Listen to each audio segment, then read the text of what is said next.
Se vamos ao desglose de prazas, dentro das de novo ingreso temos 42 especialidades e dentro das de promoción interna temos 29 especialidades. A proposta que se vai a facer, obviamente, se levará posteriormente á mesa sectorial o próximo 10 de febreiro nunha mesa que xa foi convocada para poder discutir e poder evaluar xunto cas organizacións sindicais que forman parte da mesa sectorial. Como dixen, tamén, entrando xa no desglose por corpos, temos que para primaria, para mestres de infantil e primaria, temos 476 prazas. Para profesores de ensino medio, en 29 especialidades, 852 prazas. E temos 60 plazas en 5 especialidades de profesores singulares de formación profesional. É dicir, infantil e primaria 476, secundaria 852 e profesores de sectores singulares de FP 60. En promoción interna temos 213, como xa dixen, 29 especialidades para pasar do corpo de mestres ao corpo de ensino secundario.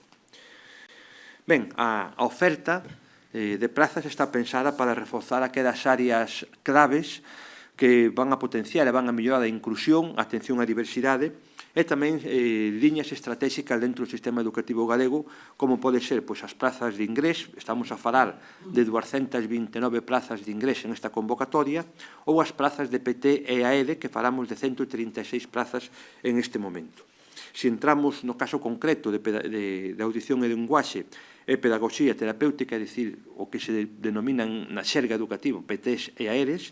falamos de 136 prazas, que son un 46 máis respecto ás do ano pasado.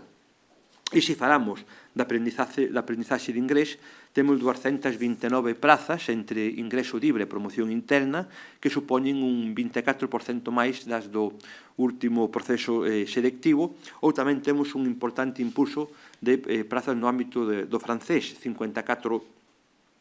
prazas.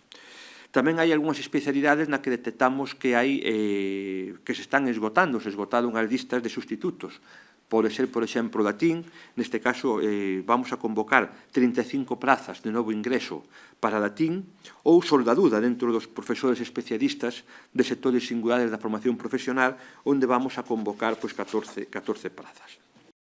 En definitiva, esta nova OPE, se aportan todos os datos nuns dosieres que se lle pasou a todos ustedes, pois vai permitir incrementar a estabilidade do profesorado, avanzar na carreira docente do profesorado, que entendemos que é positivo esta estabilización e ter as menores tasas ou das menores tasas de interino do conxunto de España, porque entendemos que é positivo a nivel individual para cada profesor, para cada persona, para cada docente, pero tamén a nivel colectivo que haya plantillas estabilizadas nos centros educativos, porque iso posibilita desenvolver proxectos educativos asentados, coherentes e cunha visión a medio e a longo prazo. Como xa dixen, estamos entre as comunidades cunha menor taxa de interinos do conxunto de España, estamos en torno a un 6%